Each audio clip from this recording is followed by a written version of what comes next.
Tetapi ketika cinta itu tumbuh dan hadir merusak segala sesuatu, itu bukan cinta namanya. Gitu loh. Kalau dia benar-benar mau sama sampean, ya harus dia selesaikan satu-satu dong. Kecuali sampean dikenalkan sama istrinya, terus istrinya boleh sampean jadi istri kedua. Dah topik. Loh, Gak mau. Nah, makanya makanya sekali lagi, hidup itu selalu tentang sebuah pilihan. Iya, hidup itu pilihan ya. Nah, tapi dia bilangnya begini, dosa. Saya sih nggak nyuruh, nggak apa. Ntar saya mau beres-beres dulu. Maksudnya mau selesaikan dulu gitu.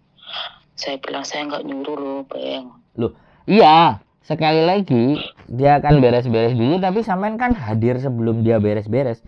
Artinya sampean bisa dijadikan alasan ketika mereka ada beres-beresnya, selesainya. Nah, itu kan dan itu di kampung kan. Ya bayangkan orang akan melihat. Tetangga itu. Nah iya, apa ceritanya? Gara-gara sampean sudah di Hong Kong punya sesuatu yang di sana ditinggalin. Padahal sampean bisa sama dia dulu gara-gara orang tuanya. Orang tuaku. Dan bisa jadi laki-laki itu mendekati sampean untuk balas dendam ke orang tua sampean.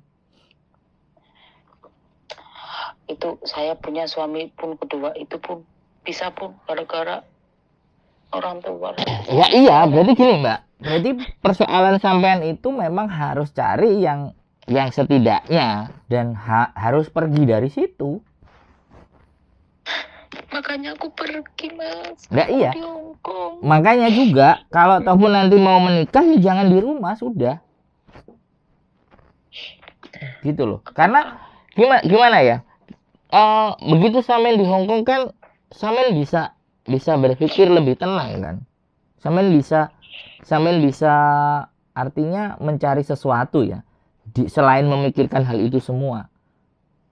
Artinya memang apa ya, orang tua sampean itu tidak menginginkan apa yang sampean usahakan itu kena ke orang lain gitu loh.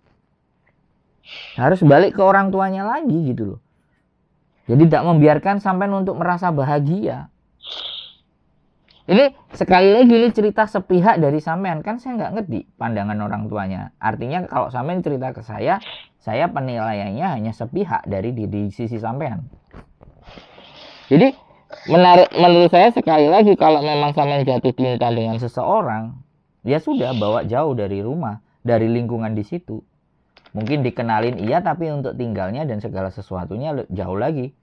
Sampai akhirnya orang tua sampean ibaratnya nanti sudah sampean rawat dengan sebaik-baiknya, sampean berikan. Ini kalau mendengar dari cerita sampean ini, akhirnya kita berpikiran yang tidak baik terhadap keluarga kan. Orang tua. Tapi sampean yang bisa ngerasain, ya kan. Nah saya juga nggak ngerti apakah semain ke Hong Kong ini orang tua sampean sudah merasa dibahagiakan dengan sampean. Kalau seharusnya dibahagiakan, sampean juga berbicara baik-baik sama orang tua. Aku sampaikan di Hong Kong kan, di sini Hong Kong ini kan baru. Sebenarnya aku udah lama di Hong Kong. Dulu majikan dulu 12 tahun. Ini mau jalan 4 tahun. 4 tahun ini saya nggak ada komunikasi sama orang tua sama sekali. Ya itulah karena aku nggak bisa bertengkar terus sama orang tua. Nah ya sudah. Aku memang meninggalkan rumah semuanya kayak gitu. Anak-anakku, aku kan anaknya 2 ya. Itu pun nggak mau tinggal di rumah itu. Padahal saya susah payah bangun rumah itu dari hasil keringat. Malaysia, Singapura kayak gitu.